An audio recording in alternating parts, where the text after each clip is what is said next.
Good morning, Tabby. I just wanted to get you a better idea of what I'm dealing with here. I think we have the solution we're looking for on the IDX, but it's hard for me to tell because I don't have a good place to test it. I can't put HTML in the other website hosting service. This is your free trial, which is going to expire. I put it in and I can see it, but I can't get this screen bigger.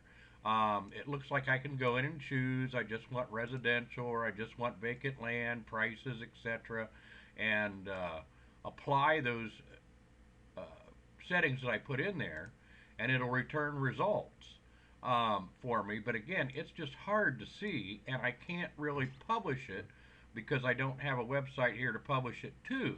I don't have a problem with redirecting the ones that I'm showing you, or at least one of them, so we have something to publish it to test whether this is really going to work or not. But this is the situation I'm dealing with right now. Now I'm going to switch and go over to website box here and show you what they've done with it. Use one of my other English websites, which I can give you access or whatever to that as well. Looks like I need to relog in here. Hang with me for a minute.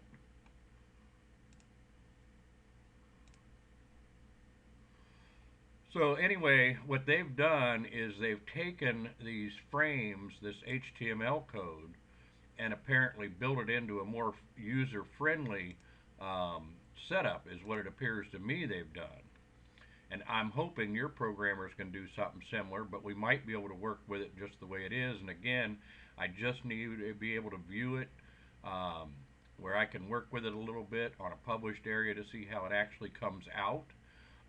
But I think the codes I'm sending you with this email will work.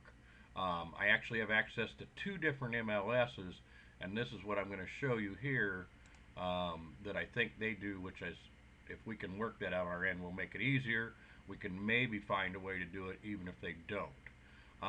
So here's my website, one of my websites, and the way they're set up is, and they've gone in and got these same codes already. I figured that much out that I'm giving you.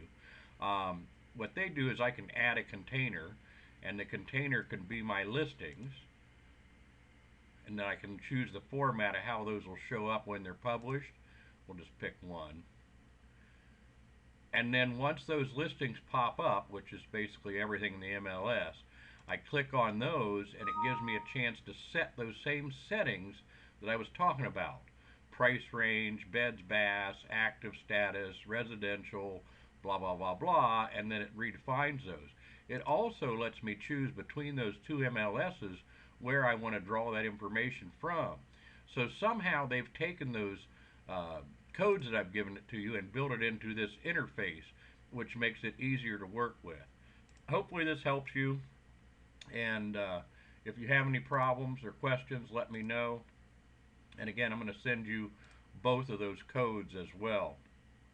So, if you have any questions, get hold of me. I'm hoping we can get started on this even before our next phone conversation so we can get moving ahead.